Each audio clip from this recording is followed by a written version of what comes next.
Your world doesn't start with warmth, but with a permeating cold. You're inside a pod filled with green, slightly viscous fluid that clings to your skin. There's almost no smell, just a faint sterile tinge. You're a newborn Saiyan on planet Vegeta, and the first sensation isn't an embrace, but the steady hum and vibration of scanners inside the incubation pod. They dispassionately, methodically measure your innate power level, the number that will become your brand. There's no place here for parental love. Saiyans are a warrior race, and the production of offspring is just a way to maintain numbers for endless war and conquest under the thumb of your benefactor, the tyrant Frieza. Your mother and father, whoever they were, faceless soldiers in this machine, are long occupied with their own duties, fighting, training, or perhaps already dead on some forgotten planet carrying out orders. The scan results determine your life. Unfortunately, the numbers displayed aren't impressive. You're low class, not an elite, born with high potential and destined for glory, command, and prestigious planetary purges. No, your fate is to be a cog in the machine, easily replaceable and not particularly important. Your path isn't that of a celebrated hero conqueror, but the path of support staff, a technician, or at best, a grunt assigned to the dirty work on planets deemed uninteresting to the elites. Your childhood isn't spent playing games, but in harsh training. Survival drills, hand-to-hand combat that leaves you bruised and battered, key control exercises pushing you to exhaustion, battle tactics, and mastering the scouter. That device over your eye is your constant companion, tool, and the brand marking your status. It displays power levels, provides communication, but most importantly, constantly reminds you of your place in the rigid hierarchy. The atmosphere is one of cutthroat competition. Friendship is weakness.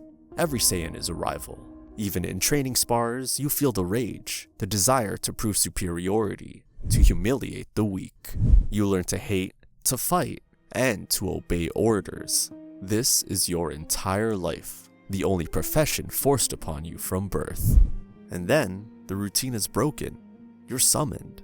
The assignment, Planet Enigma. Officially, low threat level, primitive civilization. Standard work for low-class warriors. They're sending one other Saiyan of your rank with you. You know each other from clashes in training, and this acquaintance consists of mutual dislike and snarling. Rivalry is your essence. You arrive on Enigma not together, but in separate attack balls, slamming into the planet's atmosphere miles apart. The planet turns out to be not so primitive. Dusty, yes, but the locals aren't just savages. They're cunning, organized, using the terrain, poison traps, sudden rockfalls, and narrow ravines for ambushes. They move quietly, blending into the environment, launching quick, harassing strikes before vanishing again. Your initial tactic, operating solo, driven by Saiyan pride and the desire to claim all the credit, quickly falls apart. You can't force an open fight. You're constantly nickeled and dimed by small attacks, wounded by poison darts, led into traps. You take damage, you're pushed back, your sense of superiority replaced by irritation and anxiety.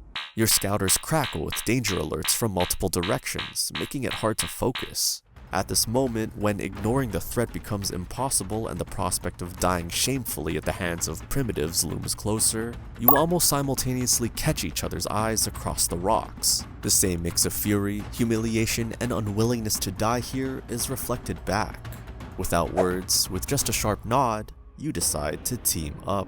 Saiyan pride, ingrained since birth, screams against such an alliance, against relying on a rival.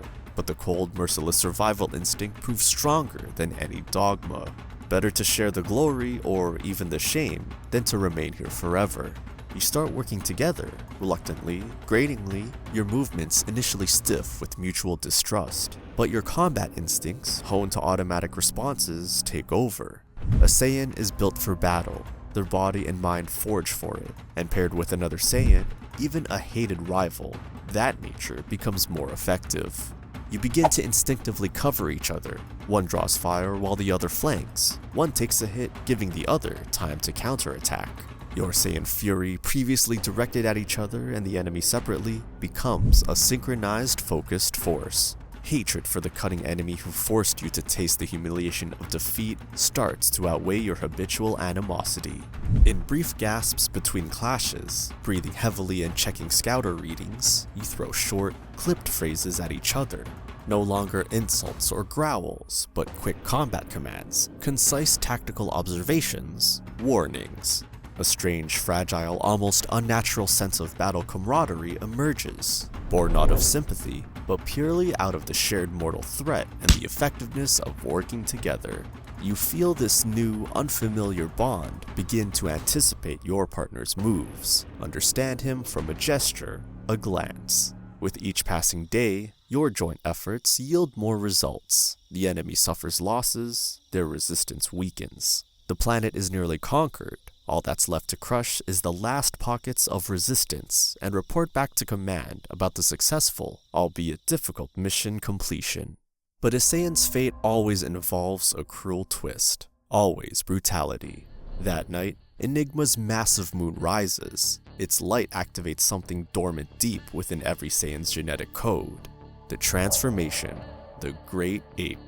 A giant monkey of unstoppable rage. Elites are trained to control this form, but you are low class. For you, it means losing yourself. Blind destruction.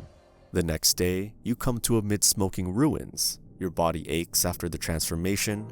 Around you, total devastation. And among the chaos, the remains of the other Saiyan. Your partner, your rival. Your unwilling brother in arms, killed by you. In the uncontrollable fury of the Great Ape, you yourself destroyed the only connection that had begun to form in this senseless meat grinder. Emptiness and bitterness choke you. You bury his remains under rocks and head back to planet Vegeta in your attack ball. The report on a completed mission and losses is brief. Nobody cares about the details. You're a wounded tool that needs fixing. They place you in a medical machine with the greenish liquid. What doesn't kill you makes you stronger. Every time a Saiyan recovers from near-fatal injuries, their power level increases.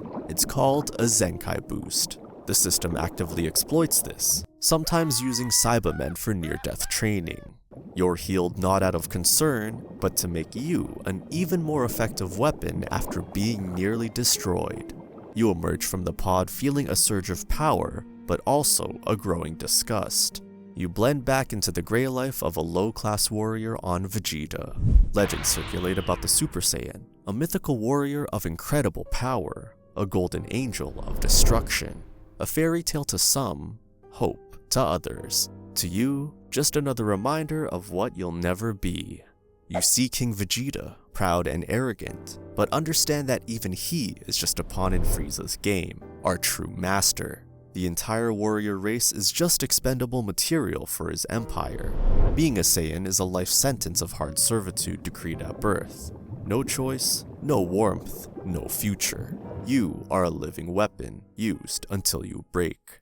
And then one day, the air fills with anxiety. Panic erupts in the streets, unusual for Saiyans. Warriors run, scream, look up at the sky. Scouters crackle with warning signals. You run outside, instinctively following the crowd of warriors and raise your head. The sky is full of them. Frieza Force ships. The tyrant's massive flagship hangs in orbit. What's happening? Betrayal? Rebellion? It doesn't matter. The ancient warrior instinct takes over. You, like hundreds of other Saiyans, soar into the sky, not for the king, not for the Saiyans, but because it's the only thing you know how to do. Fight, defend, attack. But this isn't a battle, it's a slaughter.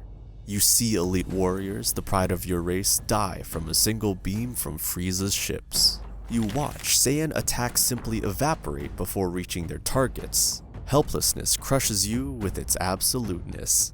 You fly forward, surrounded by other Doom Saiyans, and understand the whole truth. The Saiyans were never masters of their own destiny. They were obedient apes bred for war. And now, Frieza decided to put them down out of convenience or fear. The entire culture, all the power, all life, incinerated in a second, as if they never existed. The blinding flash from Frieza's flagship is the last thing you see.